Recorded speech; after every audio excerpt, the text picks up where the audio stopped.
G'day everyone, I'm back with another episode on the CRV. Now I've picked up some new wheels, a light bar, some mirrors, some rain guards. It's going to be a bit of a bits and pieces episode, but we'll jump right into it. I'm going to start with the light bar. It just mounts to the number plate, so we'll go through that, run the wiring, and jump into the rest of it. Alright, so this is everything laid out. The wiring harness you buy alongside with the light bar. Now, there are a few pieces to this, so I'll start with the wiring. This is our on-off switch. That'll just turn that light bar on.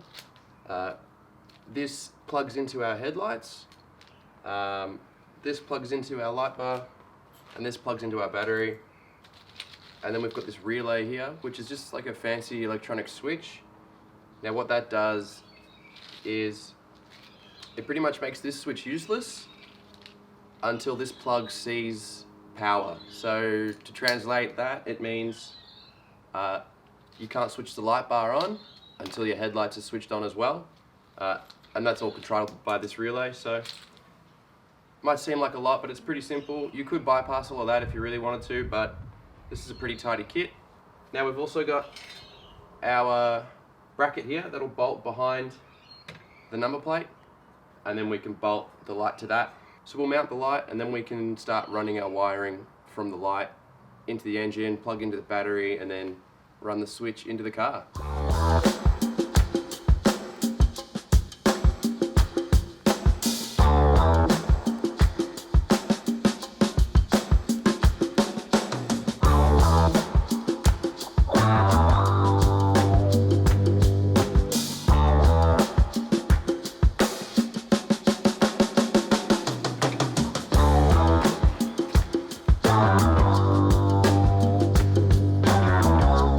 If you buy this exact light bar, there's not a whole lot of room for your tools, especially when you mount this bracket first. So mount the light to the bracket and then mount the bracket to the car.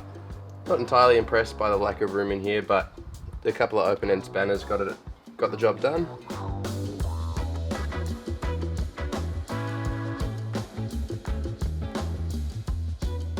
Alright, now we can just run this in here, pop the bonnet, start wiring. Alright, so I'm at the back of the headlight here, and that's the plug that plugs into the high beam bulb. Now the kit comes with this harness, so that will plug in like so, and then this will plug back into where that used to plug in. And now we've got this connector which we can plug into the rest of the harness, and this is just piggybacking the power from the factory wiring. It's sending it back to the light where it belongs, and then it's also going to send a signal to the relay to tell it to activate, so that when we flip the switch, the lights will turn on. Alright, next we want to connect into the battery. Now if you're wondering why we're connecting into the battery when we've already connected into the headlight is only sending a signal to the relay to tell it to do its job, and then the relay's job is to send power directly from the battery to our light. All this complexity is just so that you don't overload the existing high beam circuit, or overheat things because the wires are suddenly too small now that you've got all these extra lights. So that's the point of a relay. That'll just send direct power from the battery to the light when it gets a signal from the high beams when we turn those on. The kit comes with these handy connectors, so we'll just back the nuts off a little bit, slip it under, tighten it back up, and then we can give it a test. And after that we will tuck all the wiring away neatly and run the switch into the body of the car.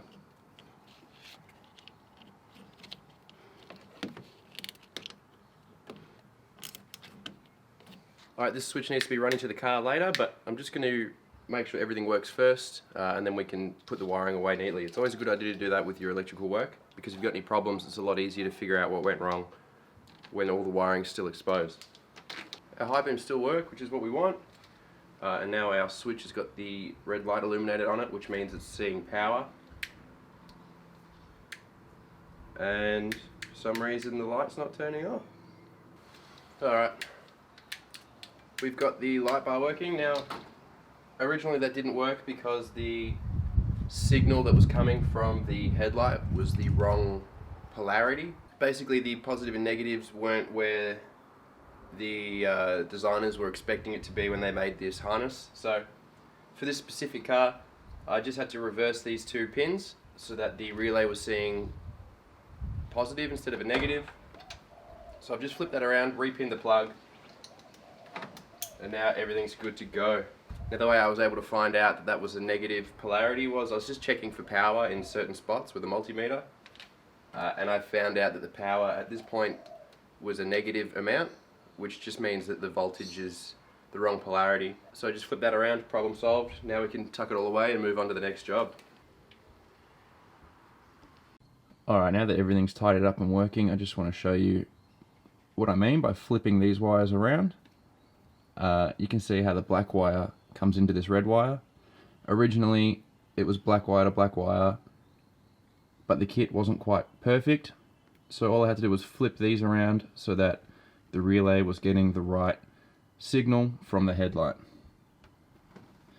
Now if you ever need to undo these or swap them around, you can just press down on that tab, push it past its plastic housing, and it'll come right out.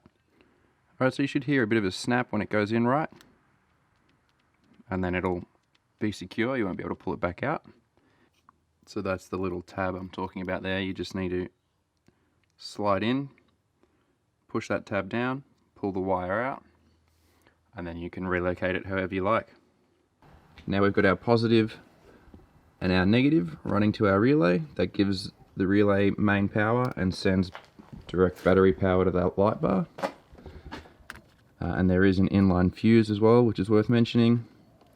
That comes with the kit. Now when it comes to the switch, I've actually just left that permanently on, and I never ran that switch into the cabin. It just tucks away down in here, so that every time the high beams go on, the light bar goes on. Now if that's not to your liking, all you have to do is run that switch inside the car, and then you can independently switch the light bar on from the high beams.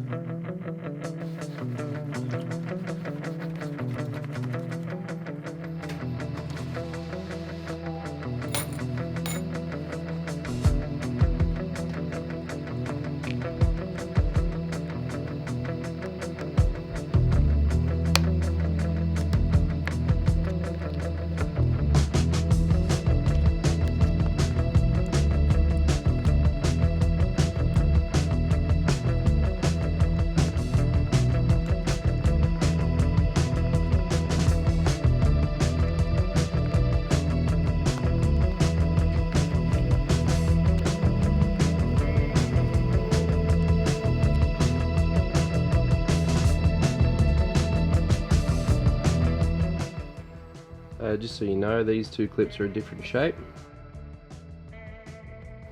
and there's only 2 of these compared to 8 of these, so the odd ones out go here.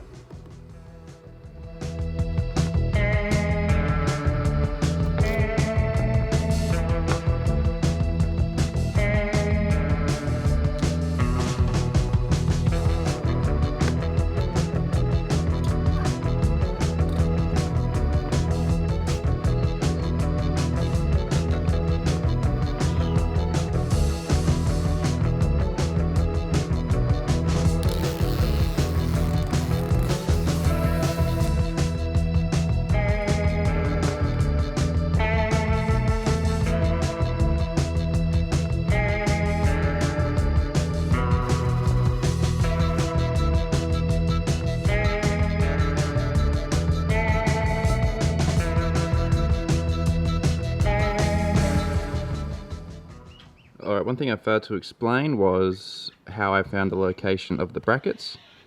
Now what you do is you put your rain guard in position and then use a permanent marker to draw a line on your car. You do that before you stick them on, obviously. So you draw your lines and then you put your bracket in, and then that way you know the holes will line up with the bracket. You peel off the tape on the 2 very ends, stick it on lightly, put your little pins in which connect the rain guard to the brackets, and then once everything lines up you can peel that last bit of tape out from behind and push it on properly.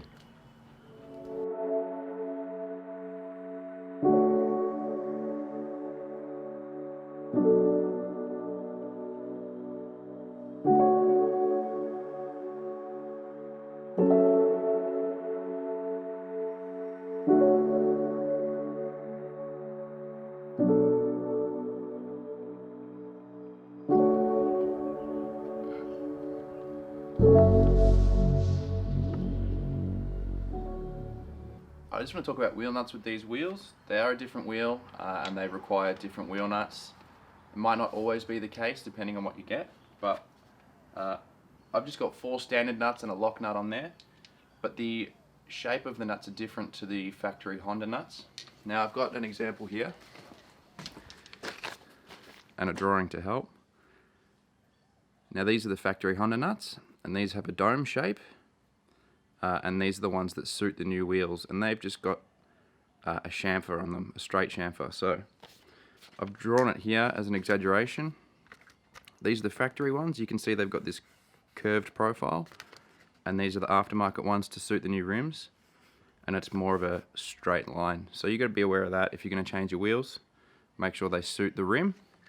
Now the reason I changed the wheels was I went down a size in rim size, so I went from a 17-inch to a 16-inch, which gives me a bigger tyre. There's more rubber in the sidewall, and these are also an all-terrain, just so I can do a bit of off-road driving, and yeah, the wheels will be more up to the task for the road trip. Now I had my friends ask me why I installed those blind spot mirrors, so I thought it might be worthwhile explaining. Basically, when the car's full of camping gear, it can't see that well out the back, if at all. So those blind spot mirrors just kind of help give you a different perspective, see what's around you. They're pretty cheap, so it can't hurt to throw them on. Now we've also gotten the windows tinted. Did that professionally. That's a bit too tricky to do myself, so that's going to go a long way for comfort in this car. Now I will leave a link to the finished setup of this car. That'll be on a separate channel though. That'll be on the travel channel that I've made with my partner. That's called Doing Laps. So you'll find the end result of this car. You'll see our camping setup, show you exactly what we did and how it all works, and how it all looks with all the gear in the car. Now I've also made a separate video on this channel detailing how I made the bed and how I made it fit perfectly in the car, so that's worth a look if you want. Now if you haven't already seen the other video as well, I've put a roof rack on this car. In this episode there is now an awning on it. I didn't show you how to install that. That's just 2 holes and 2 bolts and bolt the bracket on and the job's done. So now we've got an awning on the car. That'll come in handy for camping, and in the next episode you can expect to see me showing you how to wire up a second battery. I'm going to do it in a battery box so that it can come in and out of the car, and then obviously hook it up to the fridge. So I'll go through that in detail in the next video, and like I said, check out the Doing Laps channel. You'll see a full walkthrough of this car, and keep your eyes peeled on this page as I upload the next few videos to do with modifying this little CRV. Thanks for watching, and we'll see you then.